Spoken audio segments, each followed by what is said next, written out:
Jason and Cynthia wedding at Sitio Malangka, Taysan, Legazpi City.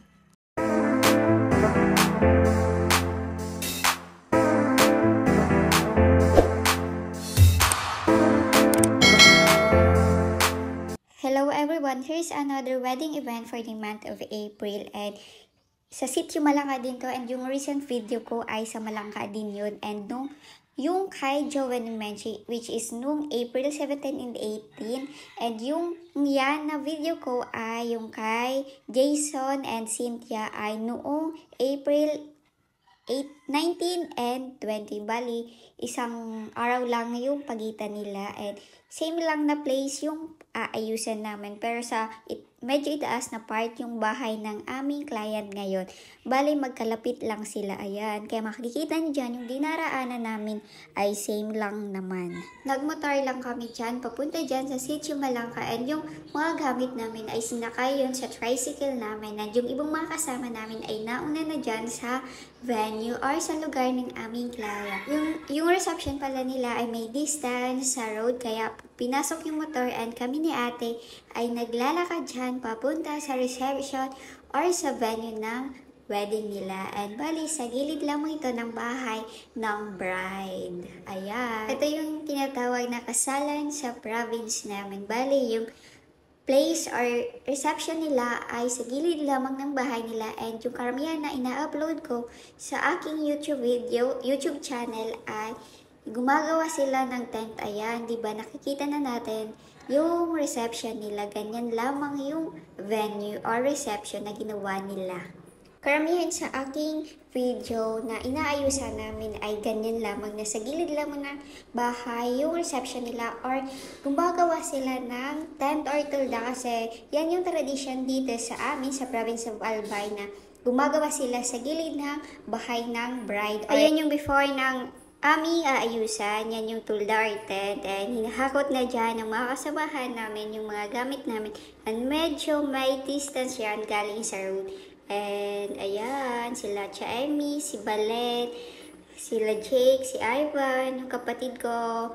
Yan yung mga kasama namin sa pag-decorate ng tulda or ng reception ng aming client. Ayan yung mga materials na gagamitin namin, yung mga panel boards, may salaga twigs, and yung mga tela.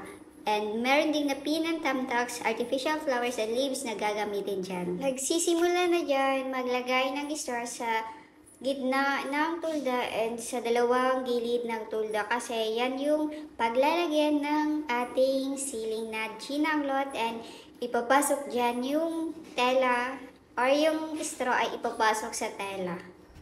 Ayun yung sinasabi kong pinapasok yung straw sa tela, and yung mga nagtatanong sa akin sa comment section if ilang yards yung gamit namin dyan sa pang ceiling na tela, ay yung haba pala niyan ay 10 yards yung standard naman, 10 yards. Pero depende yan sa tulda or tent na pag-aayusan nyo if ilan yards yung magagamit nyo. Basta yung ginagamit namin, ang lagi kong sinasabi ay 10 yards.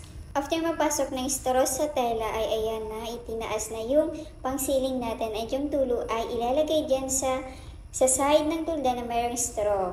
Ayan. And yan naman ay itatalian dyan sa kawayan para maglapat dyan yung tela sa kawayan natin. Ayan na yung process ng aming paggawa. Bali, yung mga buka dyan ay ipipin yan ng aming mga kasamaan. Pinipin yan ng maayos, and make sure na hindi yan matatanggal para hindi yan bumuka yan ng mga ceiling natin. By the way, yung nilalagyan lang pala namin ng pang-ceiling or ng ceiling ay yung sa presidential lamang. Para lumapat yung tela natin dyan sa ceiling, ayan nga, pinipin natin dyan, and yung sa dulo or sa gilid ng tulda ay pinipin niya ng maigi para maglapat dyan sa bubong ng tulda. Yung tirang tela pala ay ganyan lang yung ginagawa namin. Bali, parang ginagawa namin yan na flower gamit yung straw lamang. Ayan. Ginagawa na pala dyan yung sa entrance natin. Ayan yung lagi namin ginagamit sa pag-entrance. And meron dyan na sa lagot twigs na pagtutusukan ng artificial flowers and leaves. Mamaya makikita nyo dyan. Ayan, yung mga artificial leaves natin. Tinutusok na dyan and mamaya sunod na dyan yung artificial flowers. And meron pala dyan na ginamit na dalawang panel boards and yung wedding signage natin na mayroong lagay na welcome. Ayan. Binabalot na dyan yung mga panel boards ng Gina cloth gamit yung Tamtax. Ilalapat lamang yan dyan sa unahan at itatamtax yan yung sa likuran. Ganyan lamang yung process ng pagbalot namin. Yung motif pala ng wedding ng aming client ay 2 colors, which is peach and old rose. Kaya yan yung pinangbalot namin sa mga panel boards. Ayan pala yung naging setup ng panel board. Nilagyan yan ng salagot twigs para tusukan ng mga artificial flowers and leaves. Nilagay na rin dyan yung couch, and by the way, pinaparent yan ni Papa. And if you're interested, you can send DM sa aming Facebook page na RCN TSD Party Creation. Nilalagyan na rin dyan ng mga artificial flowers and leaves yung mga panel boards. Yung flowers pala ay Dahlia Yunay. Sa mga nagtatanong if saan namin yan nabili ng mga flowers and leaves, sa Manila po, and yung iba naman ay dito lamang po sa mall sa Legazpi. At kung tatanungin nyo po if anong name ng shop sa Manila, di ko po alam kasi di po ako yung bumibili ng mga flowers and leaves. Yung tinutusukan pala namin ng mga artificial flowers and leaves ay salagot twigs. At kung ano yan ay bale yung mga branches yan and maliliit na puno yan na nahanap sa mga bundok. Naglagay pa pala dyan ng Gina cloth sa ceiling. Ayan yung laylay na ginagamit namin na pang design. And ginugupit lang yan na paganyan. And paano yan nalalagay? Siyempre, pinipin lamang yan para malagay sa ceiling and make sure na hindi yan matatanggal. Ginagawa naman pala dyan yung pang centerpiece natin. Bali, dalawang style yan. Yung vase and yung bottle. Ayan, yung mga dahlia flowers. And bali, meron yan na floral foam sa loob ng vase. And yan yung tinutusukan ng flowers. Ayan. Yan naman pala yung isang centerpiece namin na bottle. Nilalagay namin yan ng mga bato sa loob ng bote para hindi matumba. Nilalagay lang namin dyan yung flowers. Ayan na, diba? Maganda rin naman kahit bote lang yan. Nag-skirting na rin dyan si ate ng table na paglalagyan ng cake and cupcakes. Naglalagay lamang ng white Gina cloth sa ibabaw ng mesa. Nilapat siya ng mabuti at yung pang-skirting ay peach na Gina cloth. Bleach lamang yung ginawa dyan ni ate. Bukod pala sa naunang nilagay na white Gina cloth na laylay dyan sa ceiling ay naglagay pa pala dyan ng straight na peach Gina cloth sa ceiling. Ayan, bali pinipinyan lang dyan.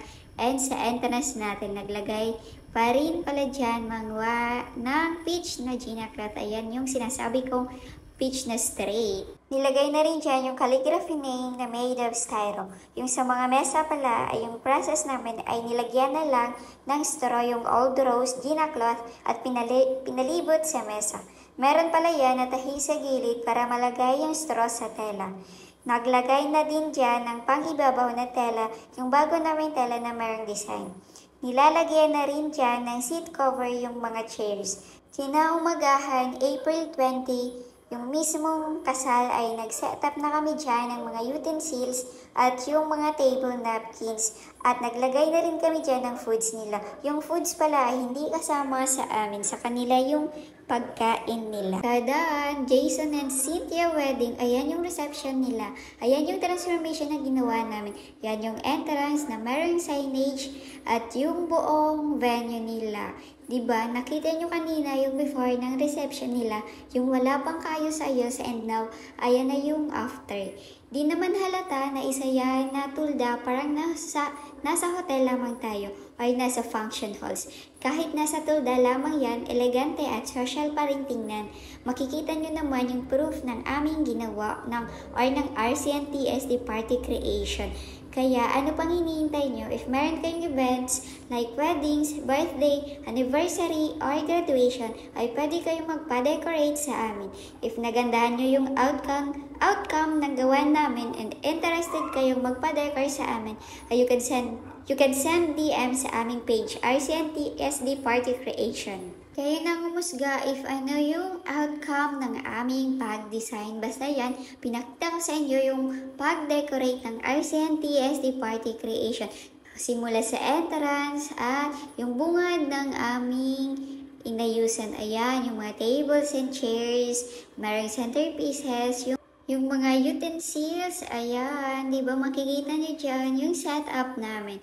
Basta kayo nang humusga if ano yung outcome namin, if maganda ba or may kulang sa inyo, just comment sa aming page kung ano yung mga suggestion nyo.